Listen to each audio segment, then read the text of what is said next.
The clouds parted over the Isles of Boreas. It was time to choose.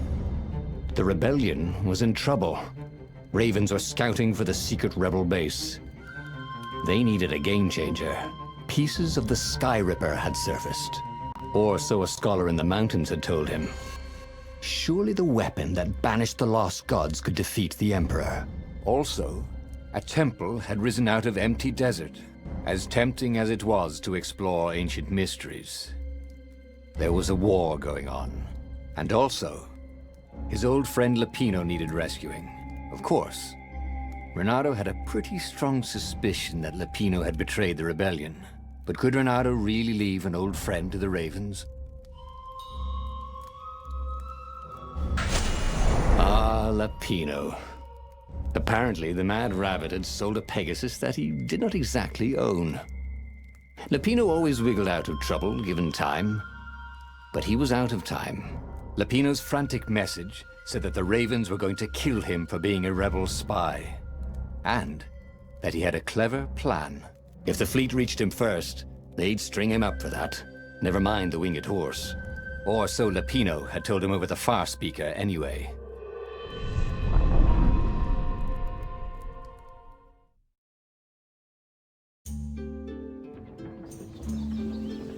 Lapino had apparently managed to confuse the judge by arguing that he hadn't actually stolen a winged horse. He'd only sold it. But wait, where was the prison? The village was empty. Had everybody fled the Ravens?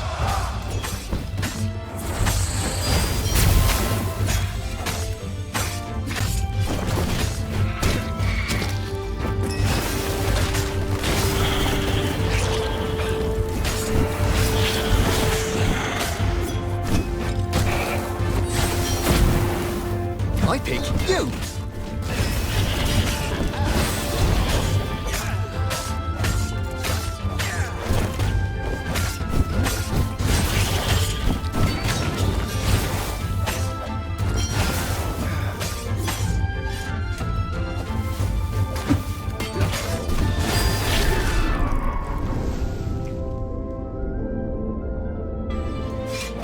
That was odd. Renato had been here, at this exact place, at this exact time. But this time, there were so many more ravens.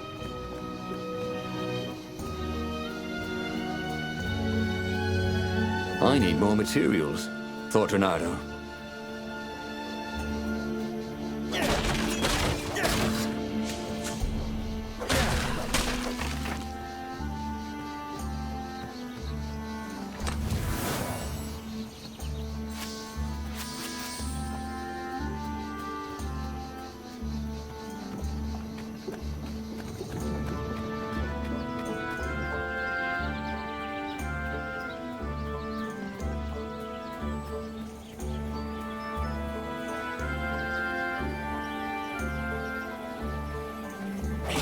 It wasn't his fault.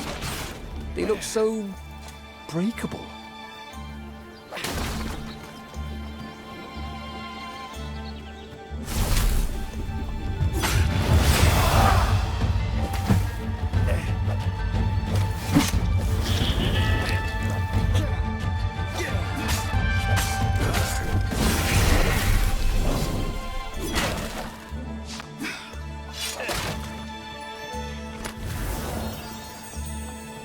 Boy, someone has spent a lot of money for a graduation present.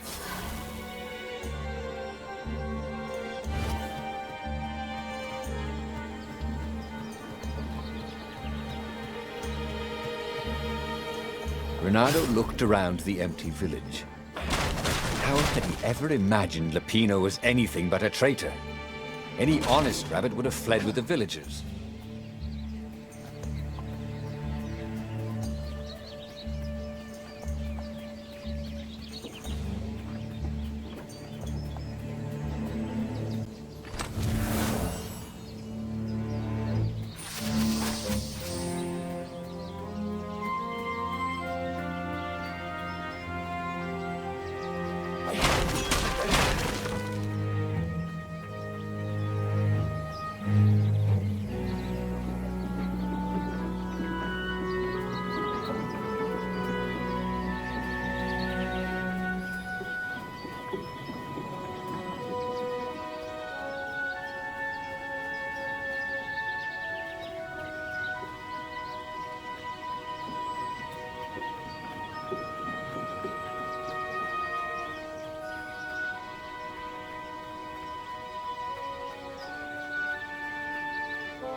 crafting bench. Renato wondered what he could make with it.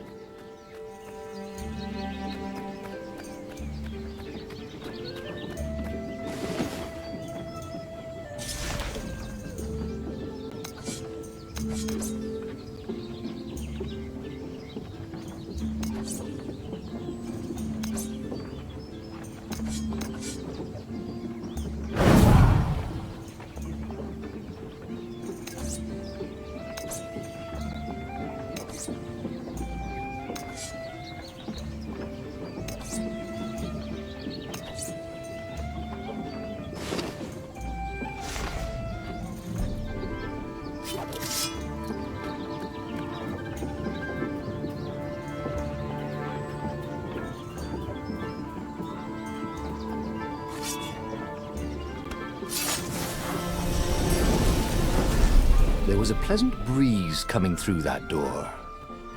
Had it been closed before?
Ravens were landing everywhere. The advance guard. He'd better get moving. If they got to Lapino first, they'd eat him for breakfast. Or a snack. Ravens weren't picky. If they got hungry, they sometimes forgot to interrogate their prisoners. Even top spies like Lapino. Well, unless he really was a traitor, obviously. Then they'd probably pin a medal on his chest.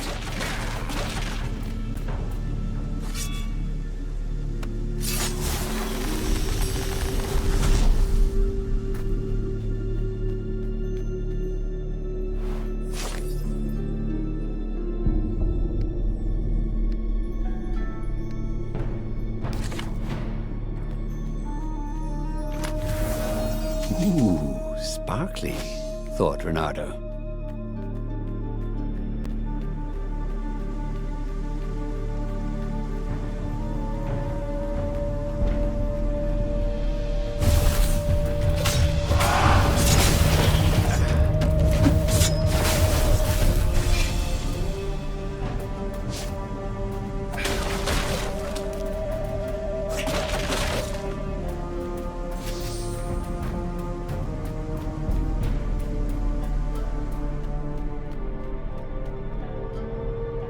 Dirty and bloody, Renato finally reached Lapino.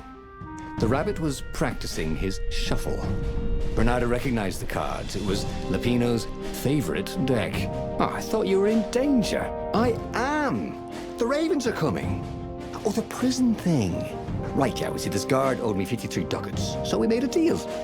They're very reasonable people, actually, for weasels. Now, I got a brilliant plan to kidnap Zenobia. We capture Zenobia, we find out what she knows, and that's the whole war right there. Easy peasy, lemon squeezy. Capture the Emperor's greatest general, who also happened to be a deadly sorcerer, and oh, his only daughter? That would be worth it. On the other hand, he could still get to the core of the Sky Ripper, even if he couldn't get the whole thing. It must have great power.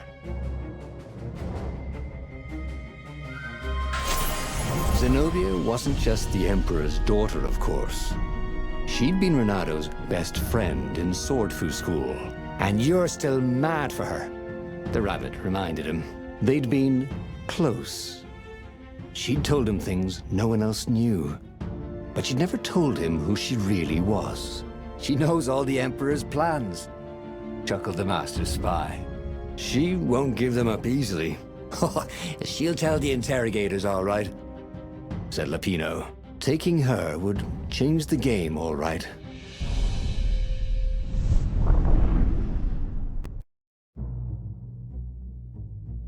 The city was already under Zenobia's control. I had to admire her efficiency. Renato shivered at the thought of Zenobia at the mercy of the interrogators. Could he really turn her over to them? But this was war. It wasn't meant to be pretty.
This was the nice part of town, but the ravens had been through here.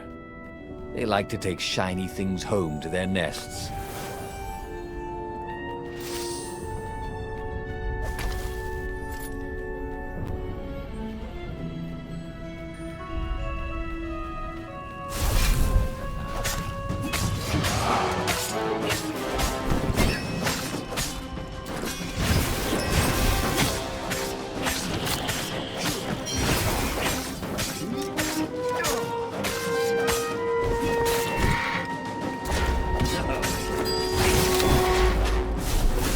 Say hi to gravity for me.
Hey! Hey! I'm a firefox, thought Renato.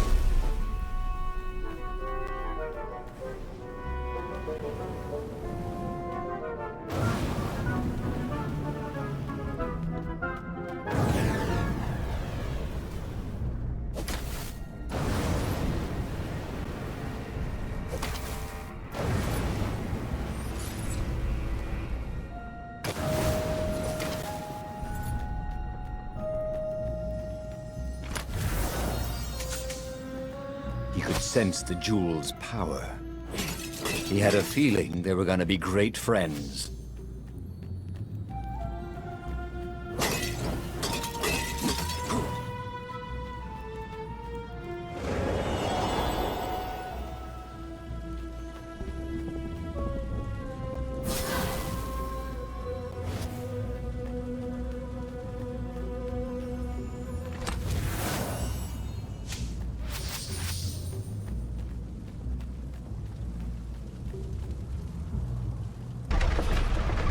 Why was Lapino urging him to capture Zenobia? Obviously it was a trap. But you never knew how Lapino thought. Sometimes his plans were so convoluted they did the exact opposite to what Lapino wanted. Yeah, there must be some way to play on that, Renato thought. Maybe I should follow my nose, thought Renato.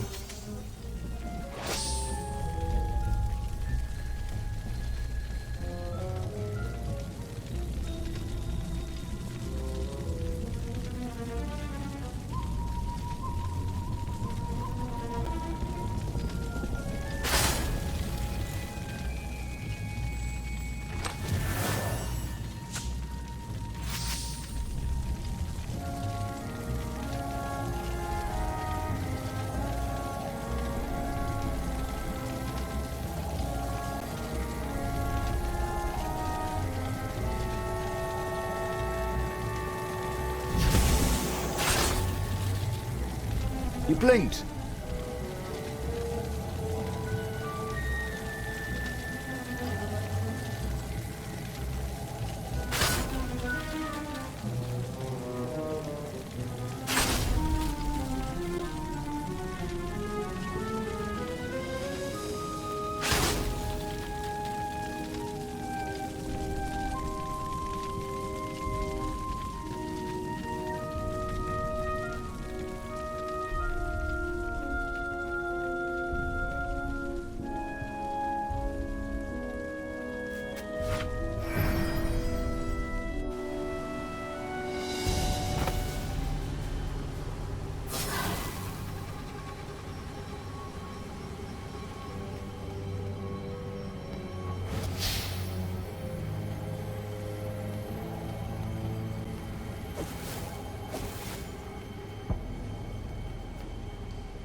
Smashing things was fun.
So, what's this plan of yours? Use me as bait, said Lapino. And he outlined a slightly complicated plan that involved geese, a net, setting the Farfarer a little bit on fire, Lapino dressing as an old blind toad, and Reynardo hiding inside a monstrous watermelon. What could possibly go wrong? Thought Reynardo.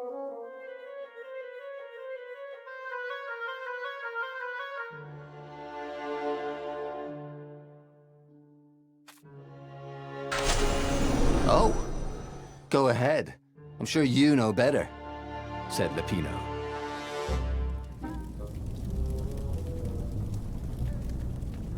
Ooh, wouldn't this gauntlet look swell with that jewel in it?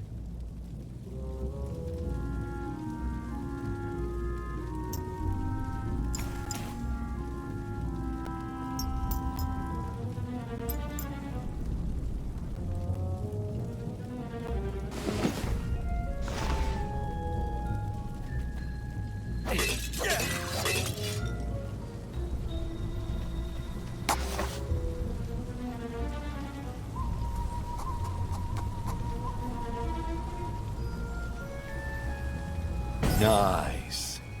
That could be useful.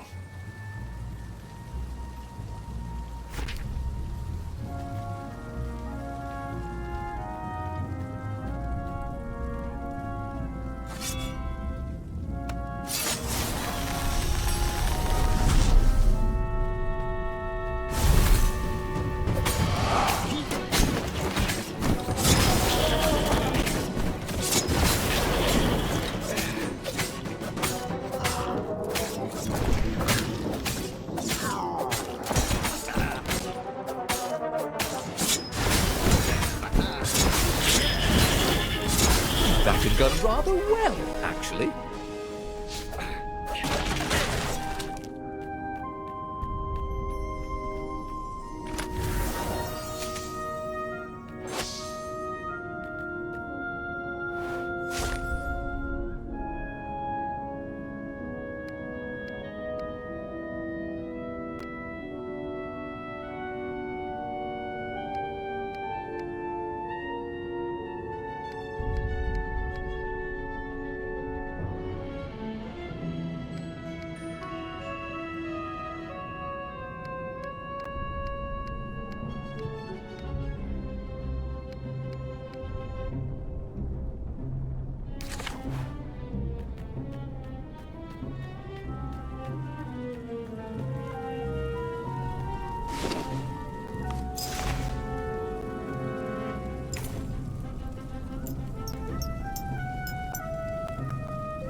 We'll always have Paris, he thought.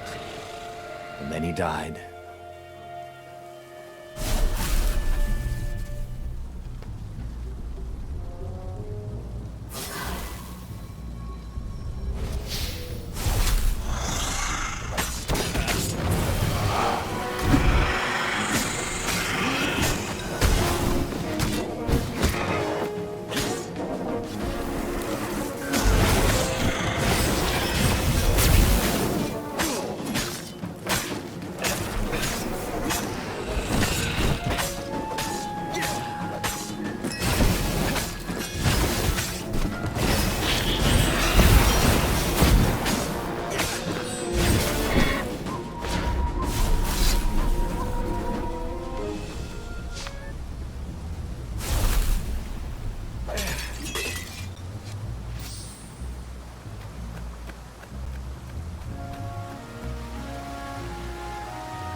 Reynardo slinked through Zenobia's ship, making no sound at all.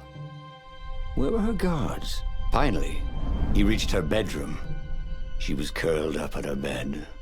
Oh, he'd forgotten how beautiful she was. How sleek. How soft.